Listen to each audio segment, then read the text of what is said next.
Hi, me again. So I was going to start getting ready, but before I get ready, I wanted to talk to you guys about some paranormal shit, okay? Because in one of my last posts, we were talking about scary movies and like the movies that scared us the most. Mine was The Ring, if you didn't see. But besides that, like exorcism movies and paranormal shit really freaks me out because like I believe in all that stuff, like Ghostface, Halloween, like those are slasher movies. Like I don't really think like a guy in a ghost mask is gonna slash me all up. I mean, he could, but like that isn't really what scares me, okay? It's the paranormal shit. I have had paranormal things happen to me and I wanted to share with you guys one of them. If you don't believe, you don't believe, but I fucking believe. I've seen it with my own fucking eyes, okay? So whenever I was like 18, we lived in this house that was built in the 1920s and it had a living room that had a loft on top and its own front door, okay? Well, the first night that we moved in, I was putting my stuff in my bedroom and from like the corner of my eyes, I seen a little girl run across my room, okay? Well, my dad, he didn't like us to talk about stuff like this because me and my sister would always scare each other and be fucking freaked out. So he'd be like, don't talk about that shit. And he also doesn't believe in anything, okay? So I was like, I'm not going to tell anyone because my dad's going to be like, stop scaring your sister. So I was like telling my sister, my cousin was there also. I was like, oh, let's have a slumber party, like sleep in my room with me. So, because I was fucking scared, okay? Well, they slept in my room with me and I just like never talked about it again. I just ignored it. Then the loft area, my parents had me and my sister move into there. That was going to be like our little apartment. My brother and his friends occupied it before us, but they kept sneaking girls in the room. So they got booted out and we got moved in. But anyways, the day that we were moving up there, I was walking up the stairs and my sister, she was like, dude, I cannot sleep up there. Like she was freaking out. She's like, I do not want to be in that room. And I was like, why? What's wrong? She's like, don't tell dad because he's gonna get mad at us. But when you were carrying your stuff up the stairs, I seen a girl walking up the stairs behind you. And I was like, what did she look like? Again, I never told anyone about the little girl that I seen the first day that we moved in. She was like, and I know this is gonna sound cliche, okay? But the bitch had long black hair and a white dress on, okay? That's what my sister explains to me, and I was like, I seen the exact same girl the first night we moved in. Okay, we kept it to ourselves. We didn't tell anyone. Especially didn't tell my dad because he was gonna tell us stop fucking scaring yourselves. Okay, let me go back a little bit. So this room scared everyone. The loft. Again, my brother and his friends had it for a little bit, and even they didn't sleep up there. They would put their mattresses in the living room, and they would sleep in the living room because nobody liked that room. I was the only one that really slept in it. I slept in it the most. And when I slept in it, I would get creeped out. I would like always be half awake, half asleep. And I always felt like there was something like in the corner of the room. And it was just like, I was scared. I don't know how to explain it. I was scared, but I was fine. Like I was fine up there. It was just weird sleep. Well, my aunt was visiting one weekend. I was like, oh, you could sleep up there. There's plenty of room. There's 2 beds. There's a couch, yada, yada. So she slept up there. In the middle of the night, she wakes me up. She's like, ow, I got to get out of this room. Like, I don't know what it is, but it's freaking me out. And I was like, yeah, I know exactly what it is. Let's go. So we moved to the living room. We would all kind of sleep in the living room throughout the time we had that room. But anyways, one morning, my mom wakes up and she's laughing and she's like, oh, your dad got scared last night. Ask him what happened. Ask him what happened. And he was like trying to play it off. He's like, no. I was just tired. Like my eyes were playing tricks on me. It's not real. And we're like, what happened? He's like, well, I went outside to go make sure the car door is locked. And I thought I seen a little girl in the car. And we're like, what did she look like? And again, same thing, long black hair, white dress. You can't tell me that there's no way that all 3 of us, like our heads played tricks on us enough for all 3 of us to see the exact same little girl at different times when none of us told each other about it.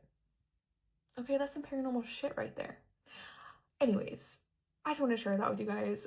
If you have any experiences, let us know in the comments. I love reading stuff like this. I have quite a few other ones. If you guys want to hear them, let me know and we'll talk more about it. But that's some freaky shit, right? With my gift, I was able to know who was pregnant. So this girl says that this started when she was around 6 or 7 years old, and she was able to tell when somebody was pregnant and even what they were going to have. The information would just come to her mind, and she would say as a little kid that the babies were the ones telling her this information. She explains how her mom would even get mad at her because she was very insistent and she would tell these people even if she didn't know them. She even ruined one of her family members' reunion. She ends up telling one of her aunts what she was gonna have a week before the gender reveal party. The lady, the one that was the only one who knew the gender of that baby, almost like choked on her food when she comes into the reunion and tells them what she's having. She explains how everybody just stayed very silent and then they just all started laughing. However, her mom did get very mad at her and like elbowed her and just told her to be quiet. After this, at family reunions, it was almost like she was the attraction because now everybody would start to ask her questions and she would give them answers. However, she says that with time, she started to see something else completely. She was now able to tell who was gonna pass away. She would start to have dreams of people walking in a cemetery and she would follow them. In other dreams, she would get to a funeral, look inside the casket, and she could see the person that was gonna pass away. After this, she would then start to see these things in real life, no longer in the dreams. Whenever she would see a person, it would almost look like fog or like grayness coming out of their head. She explains that every person has like a color surrounding their head, and when that color turned grayish or foggy, she knew that they didn't have a lot of time. The first person that she ever predicted that was gonna pass away was her uncle, and she does end up telling her mom, and her mom got really scared. She says that her mom didn't necessarily believe her, but she also looked very scared, hoping that it wasn't true. And of course, a few days later, he does end up passing away, and she says that that's when everything changed. The family started to see her differently because she had predicted the uncle's death. She was no longer the attraction at the parties. She was now the weird girl that was seeing things. She says that her cousins started looking at her like she was weird. They didn't want to play with her, and ever since then she understood that they thought she was weird, so she stopped sharing information with them. She does say that as she got older, the gifts just stopped completely. She's not sure what happened. She's not sure if maybe she suppressed them so much that they're completely gone, but she's not mad about it either because she didn't like the fact that she could see who was about to pass away or she was very close to death. Even if she wasn't the one passing away, she just didn't like that feeling of being so close to something that didn't feel right. Now, she says that even though she cannot see when someone's gonna pass away, she could still feel people's vibes. She can tell when someone doesn't have good intentions, when someone's being genuine. Like, she could still feel these energies. It's just not the energy where like she could see if they're gonna pass away or not. I'm not gonna lie, I don't think I would have liked that gift either, but like the gift of like when you could tell where someone's being fake or genuine, maybe that one. But as a Cancer, I feel like I can tell that already. Yeah, I would not want to know when someone's gonna pass away. That's weird. But what would you have done? Would you like those gifts? Would you have not liked those gifts? Let me know in the comments. Years ago, my band and I played a show in Chicago, and I think we stumbled into a party or an event that we weren't supposed to see. This is Richie's allegedly true submission to Spooky Scary Storytime, and he actually sent this in response to another video I made about a different party in Chicago that took place 25 years ago, in which a man claimed to have met somebody that claimed to be non-human. And while Richie says that this is in no way, shape, or form related to that story brought up this memory. Richie says when they first stumbled into this party, they thought it was some secret rich people event or private art installation, but they very quickly realized that that was not the case. 3 years later, they still have no answers as to what exactly they stumbled into, but the entire experience left him with more questions than answers, including who the F is Dave. So if anyone knows what was going on here, he would love your input. So, all of 2023, Richie's band had booked a show on a Friday night in Chicago, but with the way that scheduling and routing had worked out, they arrived in Chicago on a Thursday night and then had all night Thursday, all day Friday, all day Saturday before the band left on Sunday morning. And Richie was excited because he had been to Chicago before, but never with enough time to explore. So on the first night, on Thursday, after checking into their hotel in River North and going to dinner at about 8 p.m., he and another bandmate named Ryan decided to walk around and explore the city a little bit because Ryan had also never really spent much time in Chicago. And they were just doing normal touristy stuff. They did Millennium Park. They walked around by the river at night.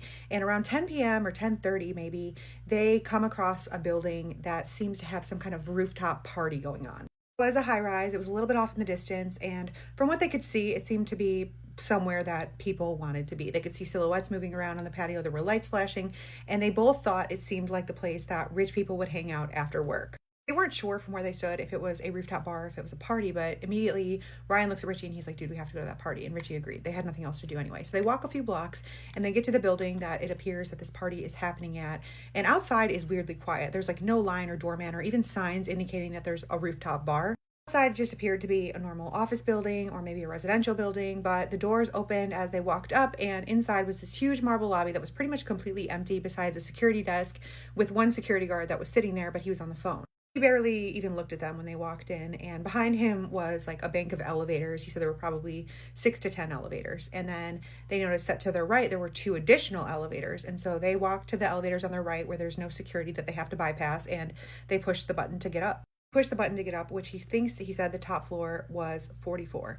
So he pushes the button and the elevator doors close and they go up and the elevator doors open, but it's just this short carpeted hallway that looks like maybe apartment or condo style doors with one light at the end of the hallway that's just sort of flickering. And Ryan looks at Richie. He's like, oh, absolutely not. We're going back down. They get back in the elevator and look at the panel to see if there's maybe like a hidden button for penthouse or rooftop access, but there's nothing. So they ride the elevator back down. And when they get back to the lobby, the security guard is gone from the desk. Ryan walks to the bank of elevators behind the security desk and he looks at it, but they require a key card to enter. So they're like, okay, there's nothing else to do. And they leave, they go back to their hotel. The next night, they play the show, they get back to their hotel, and they can see from their hotel window that off in the distance, that same building seemed to have the same party with lights and people out on the patio. And Ryan looks at Richie, he's like, you want to try again? Richie's like, sure. They're both gassed up from their show. They have energy. They're not ready to go to bed. So they walk out, they walk a couple blocks, they get back to the building. And this time there's a few more people in the lobby. There's people coming and going in small groups, and everybody appears to be wearing expensive clothing. They walk straight to the elevators on the right, and inside the elevator is now a security guard, and he's wearing a black suit. He's got an earpiece in, and he looks to be like mid-50s. The doors open, he just stares at Ryan and Richie. He doesn't move over, he doesn't beckon them inside the elevator. And before he can even say anything, Ryan says, we're here for the rooftop. And the man just says, who invited you? Without even a pause, Ryan says, Dave. And Richie said that he almost started laughing because it was like the dumbest lie imaginable. But the security guard raises an eyebrow and he says, how do you know Dave? And at this point, they realize that Ryan's lie had actually worked, and now Ryan has to fully commit. And he's like, oh, we go way back. Our moms actually grew up together. They went to school together, and Dave told us to swing by. We're just in town for this. And so the security guard looks at them for a really long time, and he says, you came to Chicago specifically for this event. Ryan says yes, and the security guard says, well, you're not dressed appropriately. Take your beanie off. And he said that they were basically just wearing street clothes. They were not in any way, shape, or form dressed like all of the people they had seen coming through the lobby. When he pulled the beanie off, the security guard just sighed and he said, never mind, put it back on, because apparently Ryan's hair had been like crazy and insane looking because he had been wearing the beanie all day. And so he beckons him onto the elevator. He says, normally I wouldn't even let you upstairs dressed like this, but Dave specifically instructed me to let anyone up who mentioned him by name. He reaches in his pocket, he pulls out a key card, and he's able to open up a small panel beneath the normal elevator panel in which there's another row of buttons. And he presses one button that there's no number next to it. It's just a small blue light. As they're going up, he reaches in his pocket and he pulls out 2 blue silicone wristbands and he hands it to them and he says, for guests of Dave. And when the elevator doors open, it looks like a normal rooftop. There's a bar, there are some skylights in the inside area, and then it opens up to this huge expansive patio where there's some fire pits. There's ambient music being played throughout, though there's no DJ that they can see. And there's about 100 people walking in and out of the room carrying fancy cocktails. And so they immediately beeline for the bar. After a minute of waiting for the bartender's attention, the bartender, who's like a pretty girl in her mid-20s, walks over and she places a drink down in front of Ryan. She says, oh, you switched to gin this cycle. And Ryan's like, oh no, I'm sorry, you must have me confused with someone else. And she gives him a very strange look and she says, oh, I'm sorry. Walks away, doesn't even take his drink order. So they're both like, okay. And after another minute of waiting, another woman walks up and she says, are you guys talent? Richie says, no, we're just waiting for a drink. And she looks at them and she seems to be very confused. And she just kind of goes, oh, and she walks away. And then another guy comes up and he looks them up and down and he says, which room are you two assigned to? And Ryan says, we're not, we're just waiting for a drink. And the guy stares at them again in a very confused manner. Like he's not sure exactly why they're there. And he says, oh, okay. And Richie says the way that both of these people had looked at them was like in a way that they were just missing context as to what was actually going on. And that's when they realized that the main area of the bar that they were sitting in seemed to be like a lobby or like a holding area, and that everybody else at the party was sort of filtering in and out of these interior doors. It wasn't elevators or bathrooms. There was just a series of doors off of this main lobby area that people were coming and going from. So Richie's like, should we go see what's going on behind those doors? And Ryan's like, I'm just trying to get a drink. Richie's sort of annoyed at this point because he's not sure exactly why they're there or what they're even doing. And he's thinking that this place is probably very expensive to drink at anyway. So he's like, well, what time is it? And Ryan looks at his phone and he's like, oh, it's 1:14. As he says it, they notice that this woman walks very closely to them, crossing the room, and she's in a silver dress and she's calling back at someone. Oh, and that's the problem with Chicago. It was just so loud and so close to them that they both noticed it. And then they're still waiting for a drink, and like another 5 or 6 minutes have passed, and they notice that this same woman comes walking past them again, and in the same exact spot, she stops and calls back behind her, oh, and that's the problem with Chicago. Ryan looks at Richie, he's like, did she not just say that a few minutes ago? And he looks at his phone again, and the time still says it's 1:14, but he's like, oh, I don't have signal, my phone's just probably not working up here. She also checks his phone and sees that his phone also says it's 1:14 and that he doesn't have service either. So at this point, he's like, okay, let's just get up. Let's walk in some of these doors and see if there's maybe another bar or a couple other bars we can find, because we're clearly not getting service here. They see some people walking out of one of the doors, and so they rush past them and they go down the hall and they see that there are restrooms to the left, and then there's a series of doors on the right, as well as one archway leading to another area on the left. So they walk immediately to that and they look inside, but it doesn't look like a party. It's about 15 people with their heads down, wearing a set of headphones, while another guy is standing in the corner with a clipboard and he's watching them. There's no sound or music being played throughout this room, and the guy with the clipboard doesn't even look up at them. So they both turn around immediately and start trying the other doors on the opposite side of the hall. And most of them are locked, but then one door opens, but inside is just this closet, but it's filled with racks of clothing organized by profession. So there were like hospital scrub outfits. There were airline staff outfits like flight attendants. There were a few airline pilot jackets, and then some police officer uniforms. And he said they were very realistic, but they just assumed that they were costumes. They open another door and there are two women seated at a conference style table, and one appears to be interviewing the other. When they open the door, the woman giving the interview seems to turn around and give them an annoyed look, and they apologize and start closing the door behind them. And after they start closing the door, they can hear her say, "And tell me about the latest version of your mother." At this point, they decide it's weird, they're going to leave, they don't want anything to do with this. So they start heading back to the main bar area, and as they're walking past the bar, they hear someone at the bar turn and say, "Oh, Dave's here." The energy in the room suddenly shifted, like everyone got a little bit quieter, and they look over and this man is coming out of the elevators, and he's like late 40s, wearing a dark suit, expensive haircut. He just looks expensive. He starts walking across the room, and people are moving out of his way without word, like they're just making this path for him. And within 30 seconds, he's standing directly next to Ryan and Richie at the bar, and he looks at their wristbands and he says, "Oh, you boys finally made it up." Before Richie can say anything, Ryan just is fully committed to this disaster happening, and he says, "Yeah, we did." And Dave looks at them and he says, "Which one of you was processed?" Neither one of them said anything. They're just looking at each other like, how are we going to get out of this lie? And before they can even come up with something else, Dave says, "Well, who brought you in?" And he says, "You did." And Dave's eyes narrows, like he can tell that they're lying now. And Richie says he swears that the whole energy in the room changed. Like it wasn't dramatic, like it didn't go silent or anything, but it seemed like all this conversations just got a little bit quieter. And Dave just stared at them and he said, "You guys aren't supposed to be here." Richie said he immediately started apologizing. He was ready to just admit that they had been lying, and he started saying, "I'm so sorry. We just thought this was like a rooftop bar party. We just wanted to check it out. We'll be going now." And Dave cuts him off and he's like, "No, it's okay. I believe you. How many rooms did you enter?" Ryan immediately lies again and he says none. And Dave looks at them and he says, "Oh, well, that's disappointing." And instantaneously there's like two security guards at his shoulders, and they're like wristbands. And so the guys hold out their wrists and the security guards cut off the blue wristbands. Security guards start escorting them back toward the elevators, but right before they get on, they notice that another door briefly swung open, and inside that room they could see about 40 people seated in chairs, completely silent, just overlooking Chicago. They're getting into the elevator, they can hear a robotic voice coming through a speaker in that room that says, "This iteration retained 11%. And then the security guards take them down. And they actually waited outside the building with them until they were sure that they had walked off. Richie says they went back to their hotel, and had the next night not happened, he would have been sure that whatever they saw was some kind of performance art type event. But the following night, so their last night in town, Ryan says he wants to go back, and they can see the building from their hotel, and it looks completely dark on the rooftop, like nothing's going on. But he's like, "I just want to know what was going on." And Richie's like, "All right, I'll go over there with you, even though I don't think we were supposed to be there." So they walk back to the building, and the lobby's the same. It's the marble, it's the security guard at the desk. They press the button to go up in the elevators on the right. And the same security guard is in the elevator this time. And they're like, "Hey, we were here last night. Like, can you tell us what was going on at that rooftop party? We kind of got kicked out, but we were just curious, like, what was going on up there?" And the security guard looked genuinely confused. Like, not like he was lying or something, but he just says, "This is a residential building." Ryan's like, "No, we were here last night. There was a party or an event going on. What was that event?" And the security guard says, "There's no event space in this building." Ryan says, "What's on the rooftop?" And the security guard says, "I don't have access beyond 44. At this point, they're sure they're not going to get any other answers out of the security guard, so they turn around, they start heading back to their hotel. But as they're walking, they stop at a crosswalk to cross, and Ryan suddenly grabs Richie's arm and he motions across the street. And across the street, standing underneath a streetlight, is Dave. But this time he's not wearing a fancy suit. He just looks like a normal guy. And Richie at first thought he was just a guy that looked very similar, but then he realized when the light changed that Dave was staring directly at them. They start walking and they realize they have to walk directly past him. And so Ryan says, "Just don't look at him. Just keep walking. Like, pretend like we don't know who he is." And so they keep their heads down. They keep walking past, and Dave starts picking up the pace to match their pace. When he got close enough, he told them, "You boys shouldn't come back tomorrow night." And Ryan looked at him and he was like, "I'm sorry, have we met?" Like playing dumb again.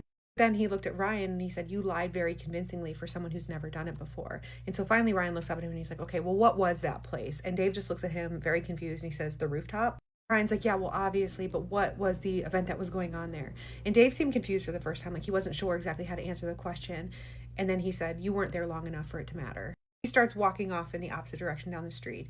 And after he starts crossing the street again, a bus passes behind them and they look at each other and they're like, that was weird. And then Richie looks back over his shoulder. But after the bus passed, he said Dave was gone. He says he could have gone into a building, but it was like there was no trace of him on the street. And it left both of them feeling deeply unsettled. When they got back to the hotel, about an hour after they got back or so, they were telling the rest of their band this story, and they were like, who was Dave? And Richie looks down at his Instagram and he notices that he has a notification from a new follower, and it has no profile photo, but the name was like Dave5743 or something like that. He checked it out. There were no posts, but he noticed that that user had watched all of his stories. But then when he checked again the next day, that account was entirely gone. Richie says could have been a coincidence as well, but he's still not exactly sure what they stumbled upon, and it has left them both asking questions years later. So if you have any idea of what they witnessed or who Dave was, let them know. He'll be seeing the comments. I couldn't sleep last night, so I started scrolling on my phone and I saw this. Mom, where were you? Why didn't you save me? Why didn't you protect me? And it instantly brought me back to 2008 when I was a kid and my family and I moved into this house. I kid you not, this house was so incredibly haunted that it's made me feel scared and unsafe every other place that I've lived. This isn't my usual content, but I feel like I need to get this off my chest. And I need to finally talk about all of the horrifying things that happened inside these walls. I absolutely love all things horror and paranormal. And if you want to be scared tonight, grab your blanket, close your blinds, stick around, and let's talk about it. So my mom and dad divorced when I was 6 years old. And after that, it was pretty much just my mom, my sister, and I. To kind of recover from such a huge change, we briefly moved in with my grandparents at their home in Yakima, Washington. And although it was definitely super crowded, I loved it. While we lived there, we always eyed the house next door. It really wasn't much, but we thought it was cute. And as kids, we thought it would be the coolest thing in the world to live right next door to my grandma and grandpa, who we were really close with. Fast forward to 2008. This is when that very house, the small green house that needed a lot of work, was put up for sale. My mom did not wait. She instantly put in an offer, and the next thing you know, it was ours. We moved in sometime in the fall, and at first we were just so happy to be there and have a place of our own. It was 3 bedrooms, 1 bathroom, and in a house full of girls, we somehow made the 1 bathroom thing work. This house was built in 1935, so it was super old, and you could definitely tell. Also, don't judge. I know this house is not really super great, but it's all we had, and I loved it, and that's all that matters. But still, we were so happy. I don't personally have any photos from that time in my life since I was a kid, so I'm using what I can find online. But as you can see, this is the living room, and if you went down this arched hallway, to the right would eventually be my mom's room. Moving on from that, you'd have the kitchen, and right at the entrance of the kitchen, you'd have the door that goes into the basement. Now, the basement at this house was in such bad shape, like completely unusable. It would flood super easily, and it wasn't sealed off very well, so a lot of bugs and sometimes even gardener snakes would get in. Again, don't judge. But anyways, from the second we got the keys to this place, we all kind of had the same feeling about the basement, that it was creepy and no one should go down there. The door only locked from the outside, and it was one of those slide locks at the top of the door. And when you opened the door, it was super unsettling because the inside of the door was painted in primary colors, like for kids. And on top of that, there were scratch marks on the inside of the door, like someone was locked down there and tried to get out. But it was definitely not the place to keep kids. It was gross, dark, and very dirty. Then if you kept walking past the kitchen, you'd end up in the dining room. The bathroom was right there, and then the washer and dryer room. Then you'd have the back door, and then another bedroom, which turned out to be my sister's. And then you'd have the stairs in the dining room leading up to what would become my room. I specifically picked the upstairs room because I thought it was so cool. You'd walk up the stairs and then immediately be in like a little office area with a window that you could get out onto the roof from. And then to the left, it was a long loft-like bedroom. And all the way at the end of this room by the smaller window is where I put my bed. It felt so cool being up here all alone, especially as the youngest kid. And I remember the exact day that I painted this room purple. Anyways, we were so happy to finally be in.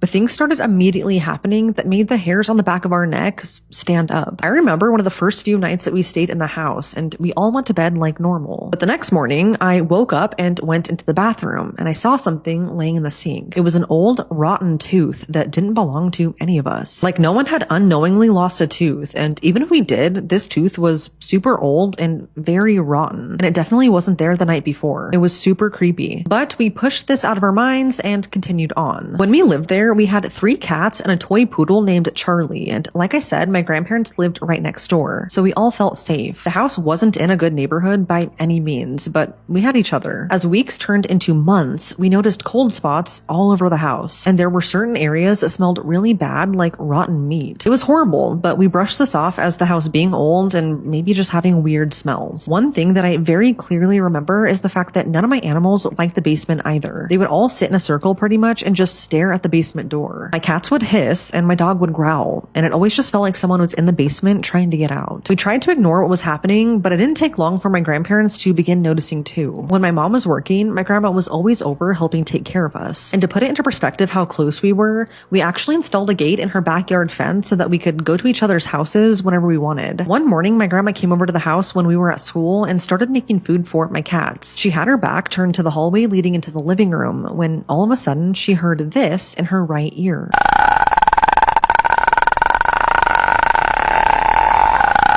It sounded like the noise from the movie The Grudge, which is so freaking scary. When we got home from school, she told us about it, and we all kind of had a heart-to-heart about how weird we felt in the house, like we were never fully alone. Another day, I got out of school, and it was just me and my grandma at the house. She had made me lunch, and we were sitting in the living room when, all of a sudden, we both simultaneously heard a man yell, "Hey," in the same room as us, which scared us so bad. At this point, none of us could deny what was going on in the house. Sometimes people can be skeptical if it's just one person seeing or hearing something, but this was basically my entire family. Another thing I remember early on is going upstairs one night with my mom when all of a sudden, a little remote toy car started driving along the carpet. It spooked us because the car didn't have any batteries in it, so how the heck was it now driving right in front of us? Remember how I said I was so excited to have my room upstairs? Well, I hardly ever slept in it. I was so scared to be up there alone because it literally felt like someone was right in front of me staring into my soul, like someone I couldn't see, but I could feel them glaring at me. It just always felt like I wasn't alone. The air felt so heavy, and I remember trying to sleep up there, but once I turned off the lights, it literally felt like someone was this close to my face. Another thing that scared me was that at the end of my bedroom in that little office, I had one of those vintage touch lamps. So to turn it on, you just tap it 3 times and it would get brighter until it eventually turned off with that very last touch. Well, on a couple different occasions, I tried to sleep on my own upstairs. It would be pitch black and I would be so scared, but trying to fall asleep. And just as I was about to, the touch lamp at the end of my room would turn on. Then it would get one setting brighter and then the next setting brighter. And it did this until it turned off. This meant that someone was standing there and physically touching it, but no one was there. Needless to say, I sprinted downstairs and slept with my mom. I'm embarrassed to admit it, but I was so scared living there that I slept with my mom a lot. I would have such bad nightmares there, and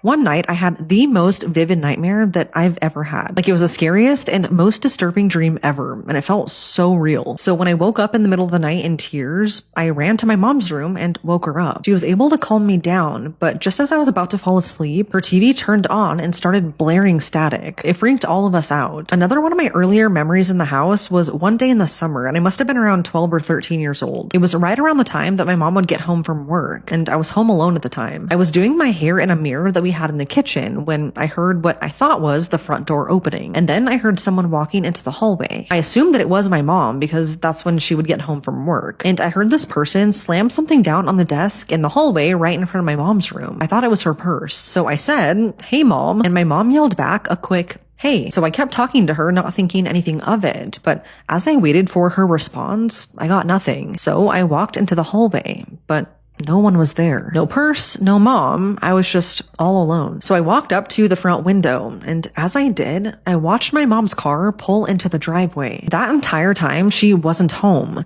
yet whoever answered me and said, "Hey," sounded exactly like my mom. I was so scared. Over the years that we lived there, my sister and I would constantly hear our big wooden back door slide open. The door seemed just a tad bit too big, or maybe it was just really heavy. So every time you opened it, you would hear this whoosh sound across the hardwood hardwood floor. It was a very distinct sound. We also always heard the doorknob jiggle like someone was trying to open it from the outside. And almost every single time, we thought it was just our grandma coming over through the backyard fence, but it never was. We were always alone. During this time period, my mom started dating a new guy who was horrible, but that meant that she stayed the night at his house a lot and would leave my sister and I home alone for a couple days at a time. A lot of the time, we were there alone. One night, I was sitting on the couch in the living room while my sister was in the bathroom in the back of the house. I thought I saw something out of the corner of my right eye, and when I glanced over, I saw one of her cats. At first, it didn't register that something was weird, until I realized that my cat was hovering on the other side of the couch. He wasn't standing or sitting on anything. He was basically just like floating in the air. And the second I fully looked at him, he dropped to the ground like someone was holding him. Since my mom was gone a lot and I was really scared,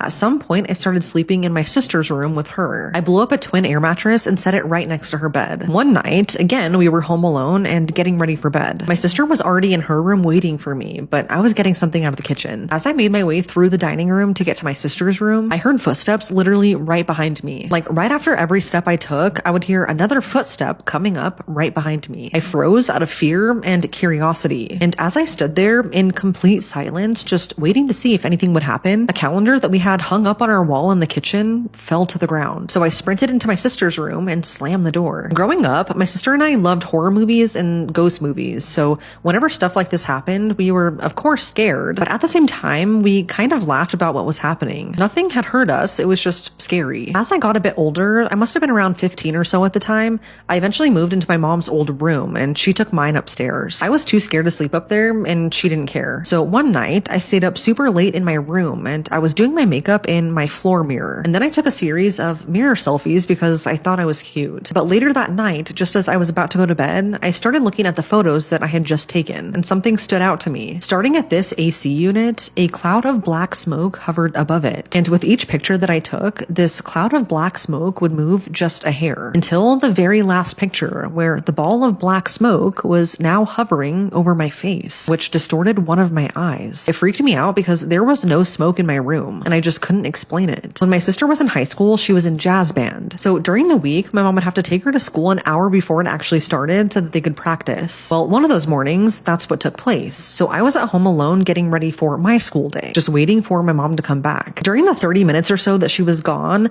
I took a selfie on my iPad because I had just gotten a set of new headbands that I thought were really cute. Then I went about my day and honestly didn't think about this selfie for a really long time. But a few months later, I was going through the photos on my iPad when I clicked on the one that I took that day. I was sitting at the kitchen table with my back basically up against my sister's door to her room and I was smiling. But as I looked closer, I noticed something horrifying. Standing behind me and kind of creeping out of my sister's room was the outline of what looked like a little boy. Like it didn't look human, but it kind of looked like a little boy. Like you could clearly see the outline of his head, shoulders, and the rest of his body going down. But his face was hollowed out. Where his eyes would be were two big gaping holes. So this figure was super transparent and like I said, it didn't really look human. I don't have my iPad anymore, which is honestly super sad because this photo is really scary. One night, my sister and I were getting ready to go and pick up her boyfriend from work, which I think he worked at Allen Brothers Fruit in Natchez. I could be wrong, but I think that's where he worked. Anyways, while she was getting ready in the bathroom, I made a joke and said, how funny would it be if I put my phone in the basement and record for a bit to see if I catch anything? She didn't love that idea, but I did it anyway. So going against my better judgment, I hit record, opened the creepy basement door, put my phone on one of the bottom steps, and then I went back upstairs. I think I recorded for about 20 minutes or so. When we got in the car to go and pick up her boyfriend, I was listening to the video when all of a sudden you could hear what sounded like footsteps at the bottom of the basement. The footsteps walked up the stairs, and then it sounded like my phone shook. And after that, it was silence. I told my friends what was happening, but nobody really seemed to understand the gravity of the situation until they stayed the night. I remember the very first time that my childhood best friend Katie stayed the night. It was when my room was still upstairs in the loft. I felt okay sleeping up there since she was with me too, but keep in mind I was probably like 12 or 13. Anyways, I let her sleep in the bed and I slept on the floor right next to her. We stayed up late, but we eventually fell asleep and everything seemed normal at first. But at around 3 a.m., I woke up to all of the big lights on in my room. I looked for my friend who was still sound asleep in the bed next to me. But the creepiest part was that all of her blankets had been pulled off of her and were strewn down the hall, like all the way to where the stairs were. I was half asleep still and kind of just thought that maybe she got up in the middle of the night to go to the bathroom and didn't turn the lights off or realize that her blankets were off of her. But somehow, even with the lights shining in my face, I fell back asleep pretty quickly. When I woke up the next morning, all of the lights were now off and all of those blankets that were on the floor were now back on my friend. When I brought it up to her and asked if she got up in the middle of the night, she had no idea what I was talking about. So ever since then, she too felt like my house was haunted. She was a real one though, because even though my house was so scary, she would still continue to come over and stay the night with me. Like one time on a different night, she stayed over again. We were home alone and had finally laid down in my room to wind down for the night. This is when my room was now this one, the one downstairs, the one that used to be my mom's. We went back and forth so long about what to watch on the Xbox, but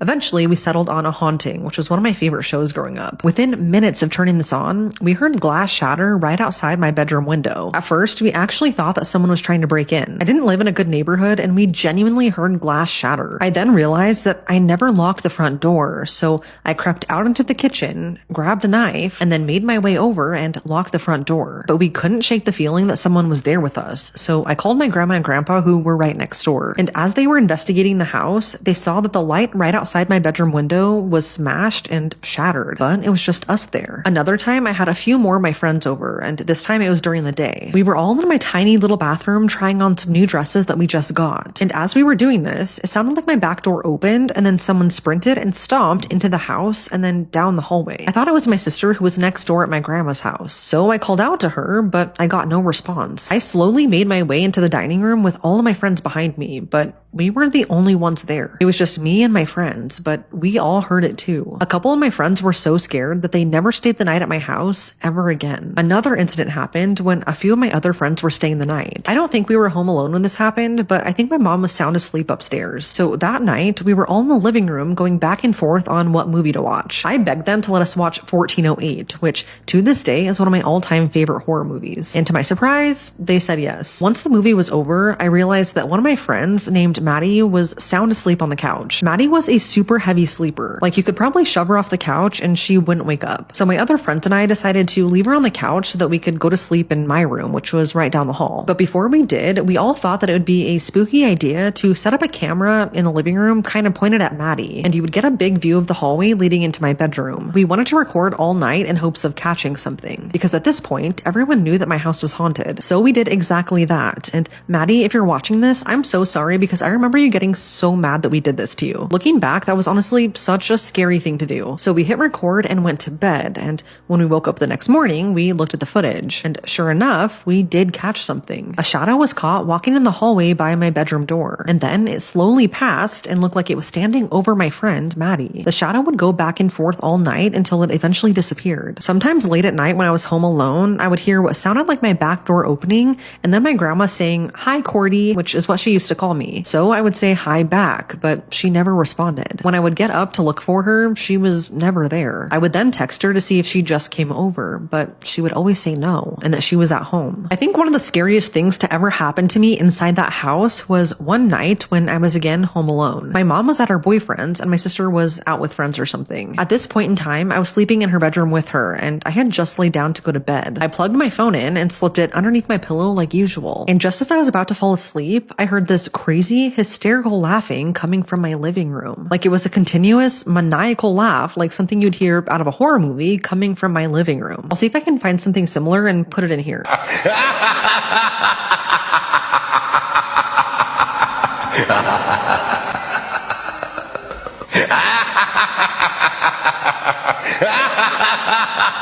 I was so petrified, like frozen in fear, that I couldn't even reach for my phone that was right underneath my pillow. This laughing went on for quite some time until it eventually stopped and my sister came home. I told her what happened, but I was legit shaking. It was so scary. This is all the stuff that happened to just me and my friends, but my sister and her friends experienced stuff too. One night, my sister had one of her friends sleep over. At this point, my room was still upstairs, and although I hardly ever slept up there because I was scared, that night I decided that I would try. I didn't want to embarrass myself in front of her friends, so I tried to be a big girl. Somehow, by the grace of God, I actually fell asleep, but when I woke up the next morning, my sister's friend said something horrifying to me. She said, "Were you playing piano last night? It sounded really good," or something along those lines. I felt my face go cold because no, not only did I not play the piano, I actually didn't even know how to. But the electric piano that I had upstairs in my room had sat unplugged and collecting dust for months. So she heard someone playing it that night, only it wasn't me. My sister and I would often lay in bed at night and feel what we thought were our cats jumping up on the bed and crawling up our legs. But then the pressure and the indentation on the blankets would just stop. And when we looked down, there was no cat on the bed. In fact, there was no cat in our room. When we first moved into the home, my sister painted a guitar on her bedroom door because she was obsessed with Guitar Hero. Inside the guitar, she painted a blue eyeball with red veins. I don't know why, but I guess that was just her style. A few nights later, my sister had one of the worst dreams that she has ever had. It had something to do with her eyes falling out or some type of trauma to her eyes. When she got up, the eyeball that she had painted on her door that had definitely been dry had now started bleeding down the door. Like the red and white paint dripped and mixed together to make it look like the eye was crying blood. Just like in her dream, which freaked her out. I understand this could have some, logical explanation, but it's still really scary and I wanted to add it in. On another occasion, she woke up to find these really scary handprints on her bedroom floor mirror. It wasn't just a typical hand or handprint. This hand was incredibly long and the fingers were pointed and sharp. It looked like a demon handprint, and if I can find a picture of something similar, I'll definitely add it. This scared her so bad that she actually had a family meeting while I was in a different room so as not to scare me. But I'm nosy and of course barged my way into the conversation. Most nights, my sister would sleep with our family dog Charlie before I started sleeping with her. Well, one night, my sister woke up to Charlie growling, which was rare. When she sat up, her entire room was filled with smoke, and the little space heater that she kept in her room was on fire. It was really weird because the fire alarm didn't go off, which it definitely should have, but my sister ran out and woke up my mom. She aired the room out and put the space heater outside for the night. When we woke up the next morning, the space heater showed no sign that there was ever a fire. It now didn't have any burn marks. Literally nothing to show that just the night before, it was up in flames. If it wasn't for my dog Charlie, I don't know what would have happened to my sister. At one point when I lived there, I actually made a do-it-yourself Ouija board to see if I could catch anything. And I do know that that's not a good thing to do, but I was a literal child. I don't remember anything talking to me, but I did this because my mom always talked about how when she was a teenager, she would go and play with Ouija boards in the cemetery. She would always tell us that she lived in this one house in Yakima growing up that she felt was haunted too. Apparently, she would always hear a little girl calling her name at night from the hallway, and this is when she too was a little girl. And one time, my grandma was cooking in the kitchen when she opened the stove, and she felt someone push her almost into it. Luckily, she didn't get hurt, but they didn't stay in that house for very long. They were too scared. So we always kind of thought that whatever haunted my mom as a kid was now haunting us in our house. I don't know if that's true or not, but it certainly was an explanation. On a few different occasions, I woke up with blood in my hair and had no explanation for how it got there. It was so weird. My mom eventually sold the house in 2017, I believe, and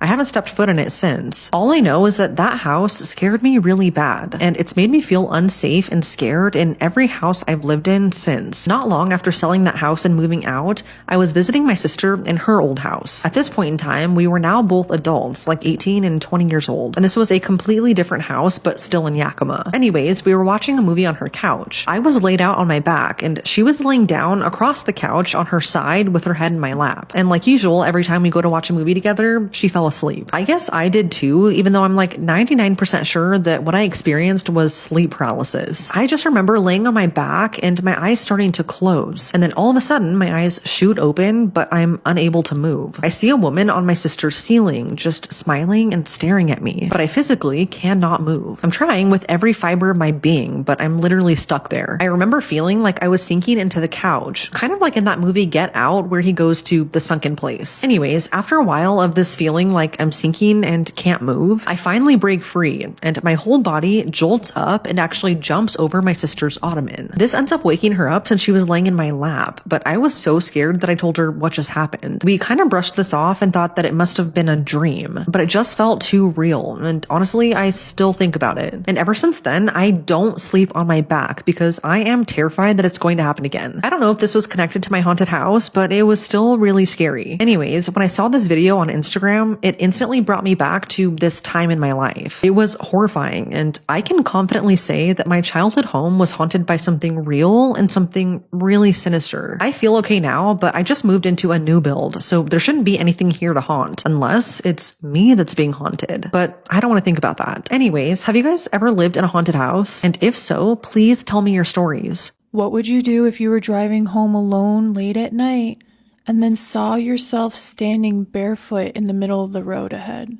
This is Scared with Jess, and today's story is about a woman in a late night drive and the version of her that got there first. A few years ago, I was driving home alone from my sister's house a little after midnight. It was one of those long, empty back roads where there are no streetlights, barely any houses, and if another car passes you, it feels like an entire event. I had taken that road 100 times before. It cut about 20 minutes off the drive, and I always told myself it wasn't creepy because I knew it too well. And that night it was freezing. It wasn't snowing, but it was just cold enough that the ditches looked silver, and the road kept flashing in my headlights like wet bone.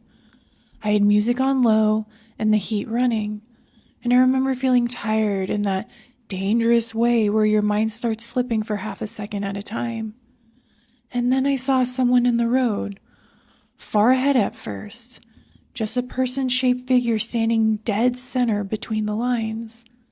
I took my foot off the gas immediately, and my first thought was someone drunk, and my second thought was someone was hurt.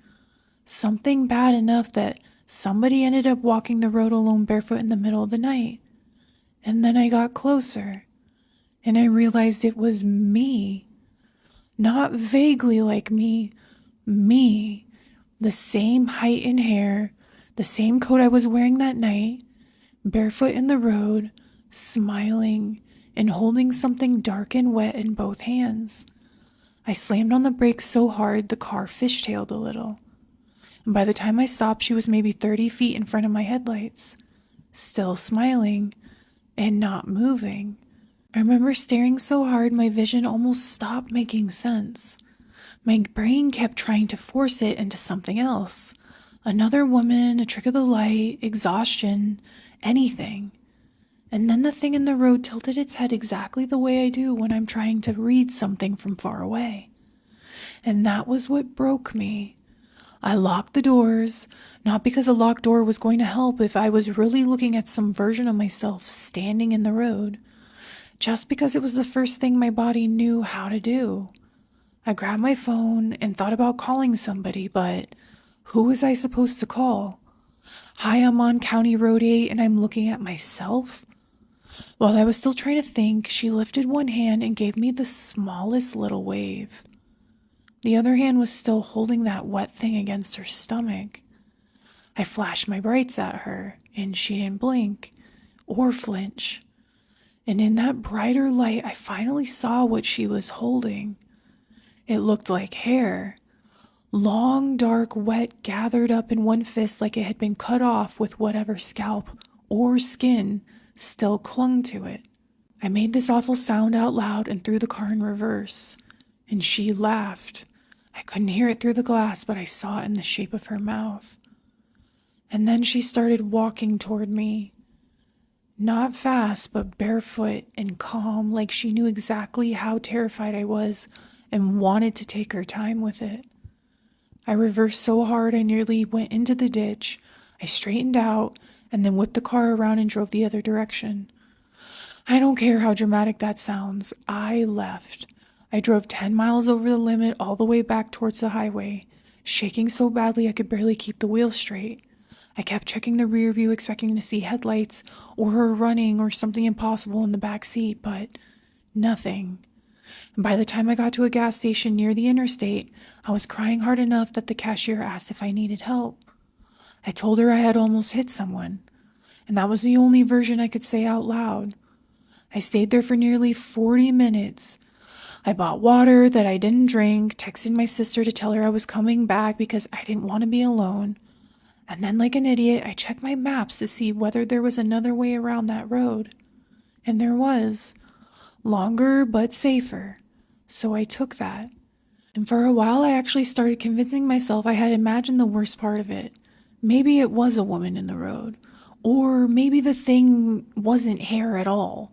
Maybe the face only looked like mine because I was tired and panicked and my headlights were throwing everything weird.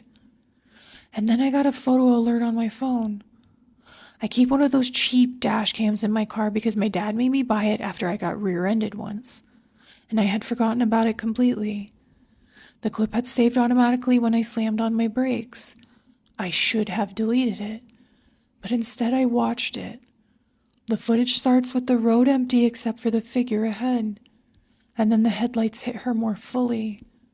And there I am, standing in the road, again with the same coat and hair and the exact same face. Only when the dash cam sharpens, my face is just slightly off. Eyes a little too dark, the smile a little too wide, like something saw me once and tried to put me back together from memory. And in the footage, right before I stop the car, the thing wearing my face lifts wet hair in one hand higher and mouths something. I slowed it down 3 times before I could make it out. It said, "You got here first." I didn't drive that road again for months. And then one afternoon, broad daylight, I made myself take it because I was sick of being scared of a stretch of pavement. And as I passed the same part where I'd seen her, I looked out into the ditch, and there was nothing there. No body or clothes or sign that anyone had stood in the road at all. Just one thing, a pile of long dark hair lying in the dead winter grass. Anyway, good luck sleeping tonight.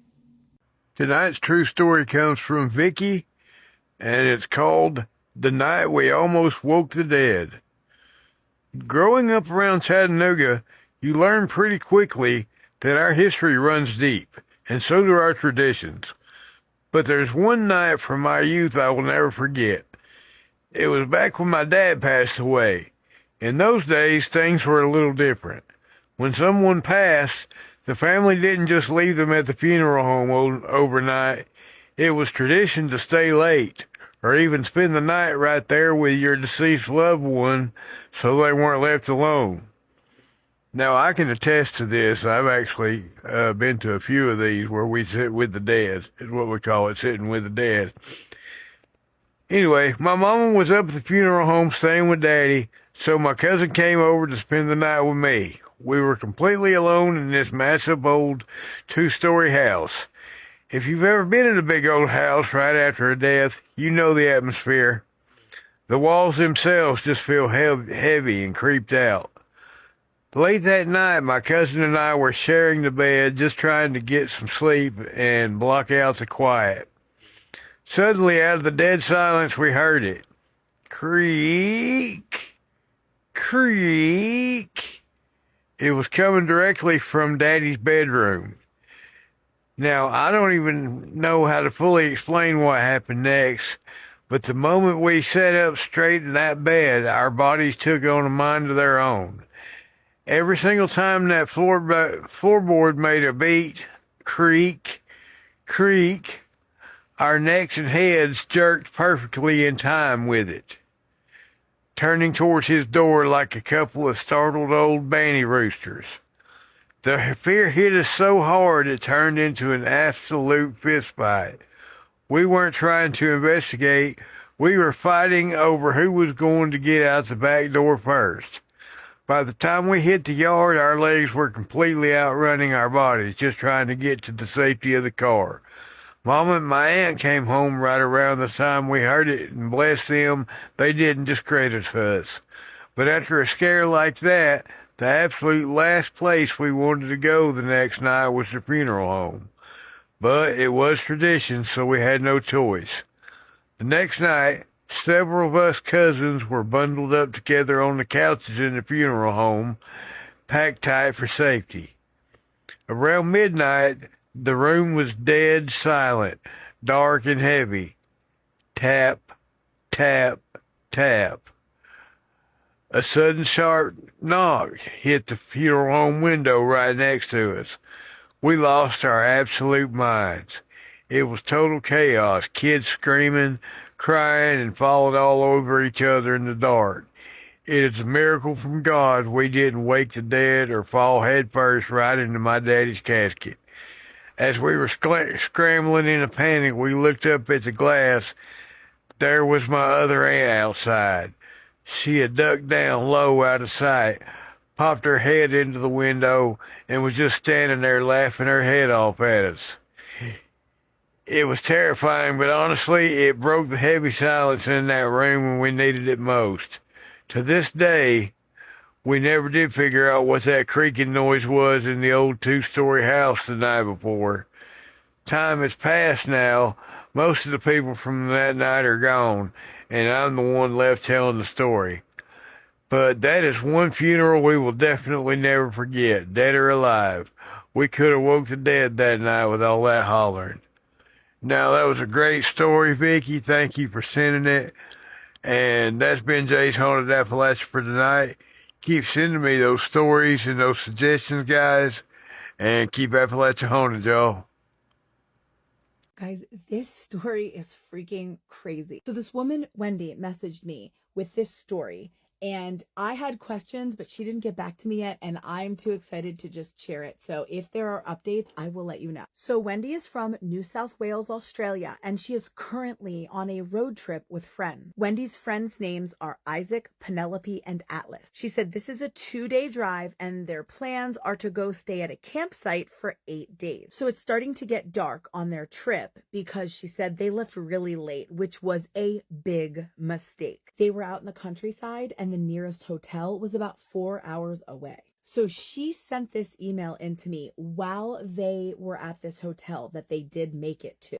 Okay, so here's what happened. Atlas suggested that somebody else take over driving because he was starting to get tired. So they pull over and Atlas gets out to walk around, and Penelope decided she'll get in and drive. Okay, guys, as Atlas was getting into the car, something grabbed him by the hood and ripped him across the road. Now, Penelope started screaming because she says that something is grabbing at her feet from underneath the car. During all this commotion, Wendy says, and then all of a sudden, Atlas was just back inside the car, and he was being really unusually quiet for the situation that just had occurred. And now Penelope jumps back in the car, and she's crying, she's yelling, I wish I never would have got out of the car. So now Wendy goes to comfort her, and she notices when she looks out of the car, she sees Atlas running back towards the car. But he's in the car. So she sees Atlas. He's running towards the car, screaming.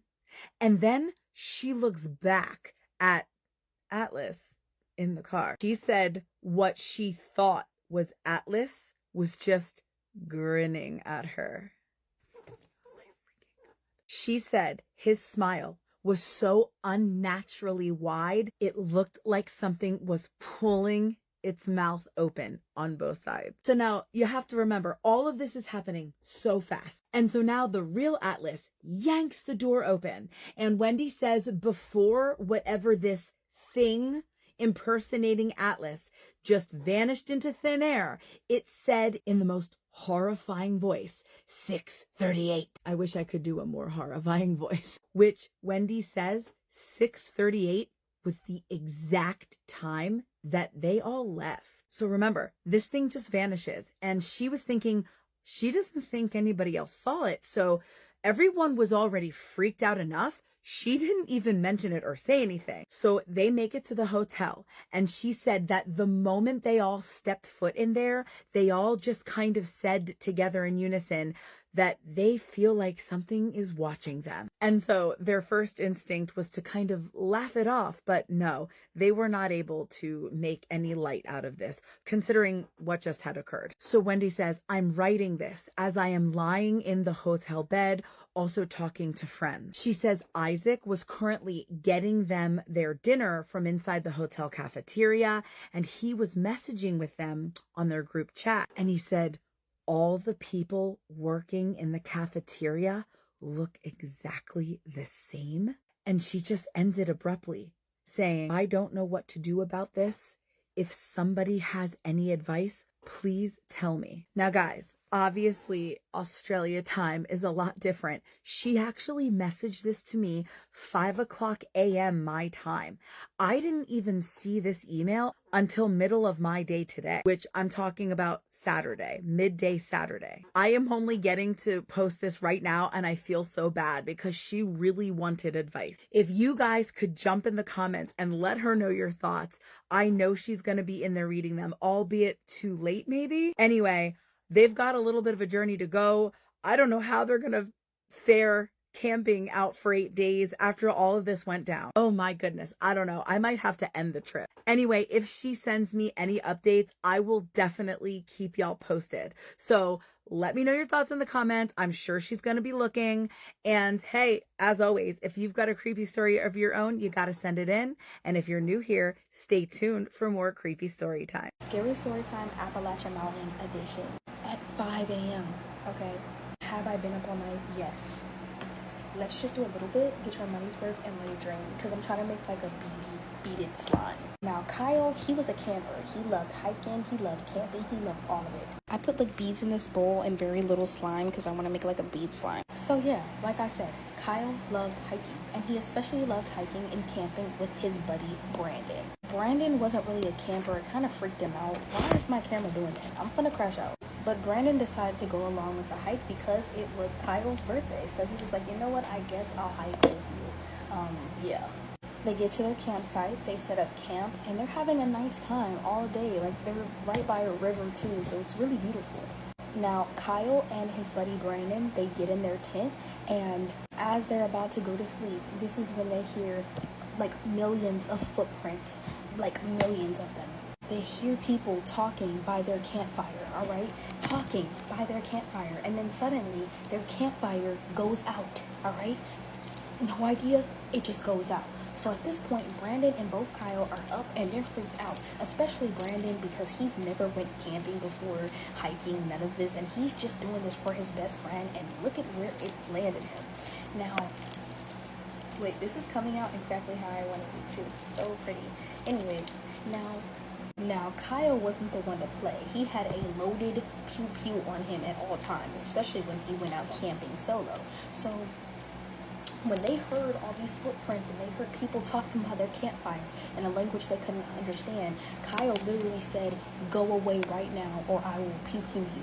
And the people just kept on talking. And then they started talking louder, and then they started to scream, and then they heard running around their freaking tent.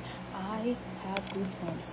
Again, I hate doing this at night. Then out of nowhere, everything stopped. Everything went silent. They couldn't hear the forest. They couldn't hear the footsteps. They couldn't hear the people talking. They couldn't hear nothing but each other's hearts pounding out of their chest. All right? And that's what freaked Kyle out even more, because rule number one in the Appalachian Mountain is, honey, if you, oh wait, that was loud. If the forest goes silent while you up in that mountain, something out there with you. Then they started to hear whistling, right? Whistling coming from all areas. And along with the whistling came the screaming, and then this sound that he can't even really explain because it doesn't even sound like something a human could mimic, but it was shredding, all right? And then after that, it was complete silence, and it would kick up all over again. They survived till morning, but the freakiest part is that they seen the footsteps around their tent, around their campfire, and then they seen the scratch marks about 10 feet up on a tree. Scratch marks all over the trees. Y'all, this is why I don't go camping. You would never catch me freaking camping ever. All right, now we have 2 slimes, and we're gonna see which one pops the best, okay? So let's like go like this, go like that, and then circle it, and 1, 2, 3.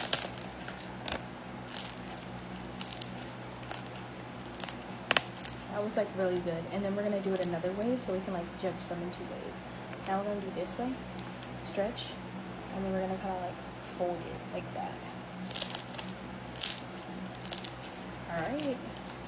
This one we're gonna call Little Bill. All right. So Little Bill, I low-key love the way Little Bill sounds. This is Big Bill. All right.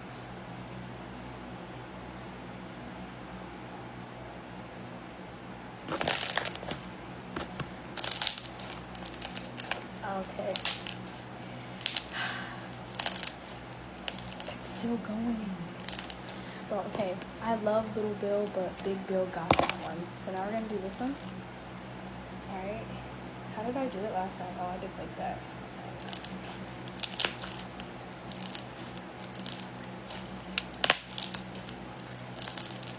I feel like Little Bill won that one, because I feel like Big Bill is just too big for me to like actually do it right.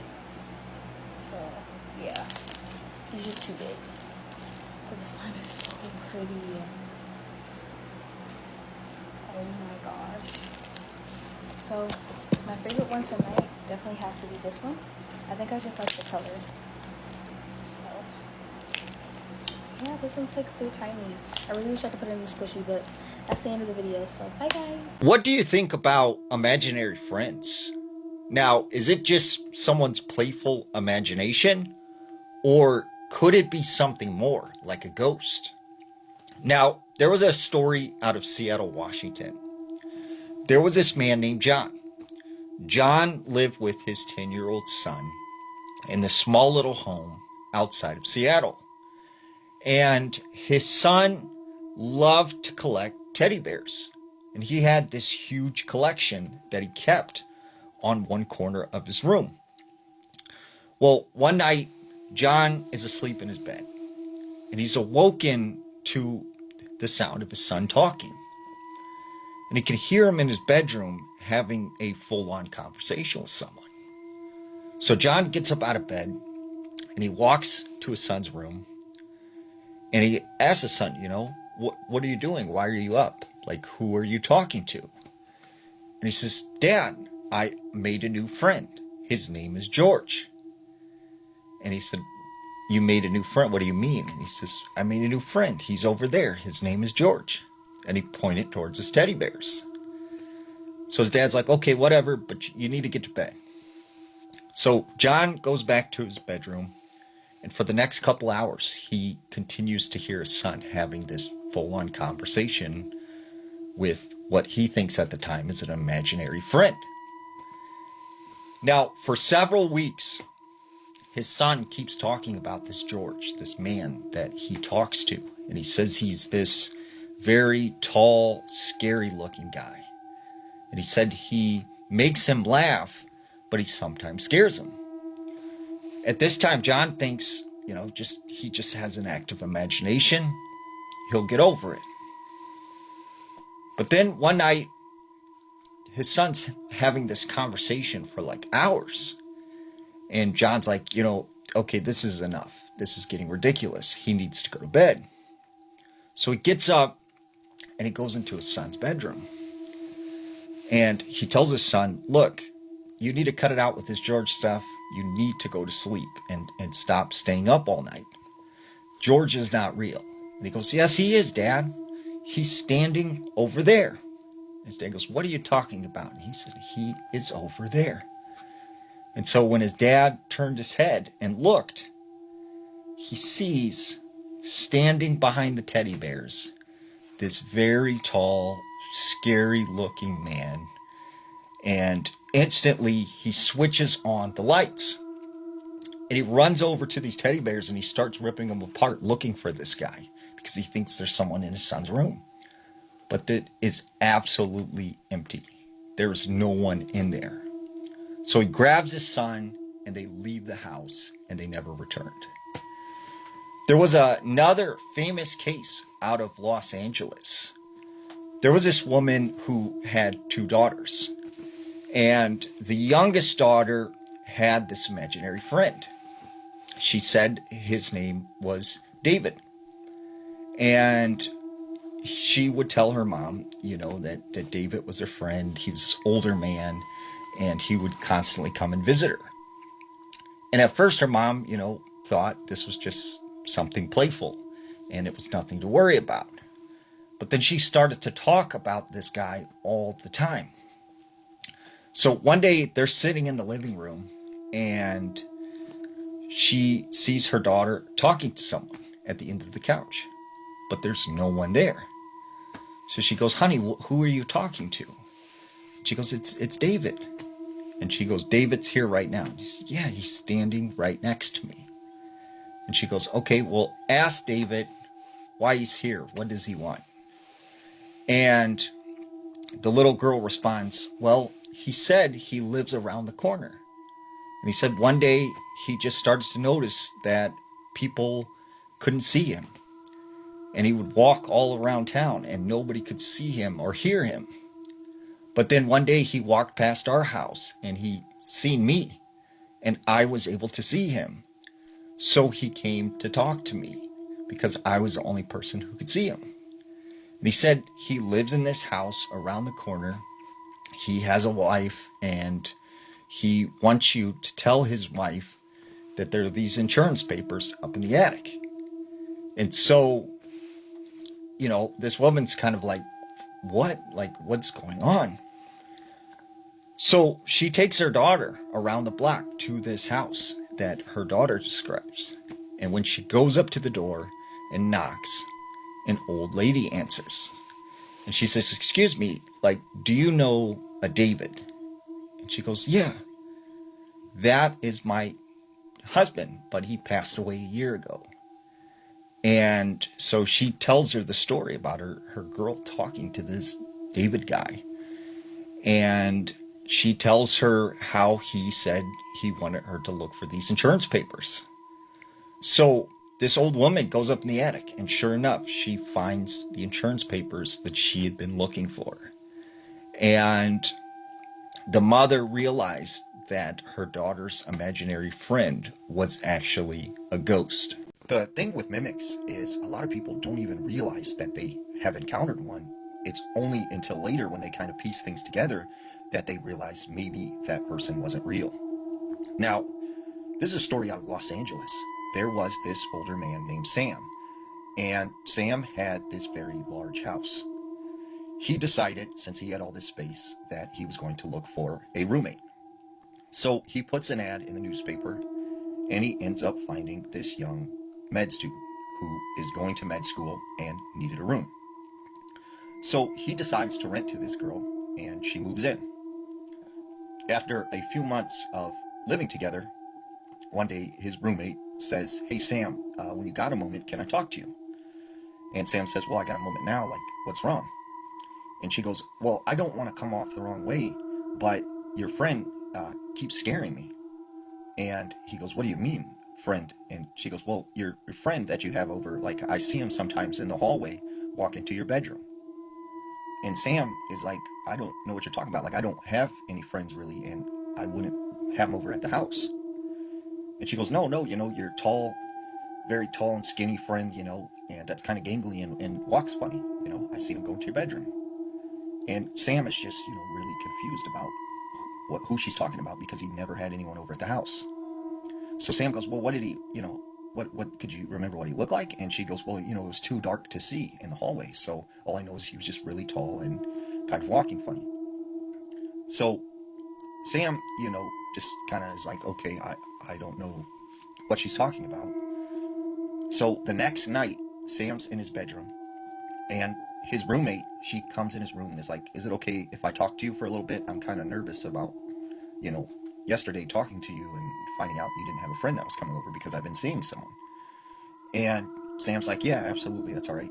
So they start talking, and, she goes on to tell Sam how when she was a young girl, she had this friend that she called Mr. Guy.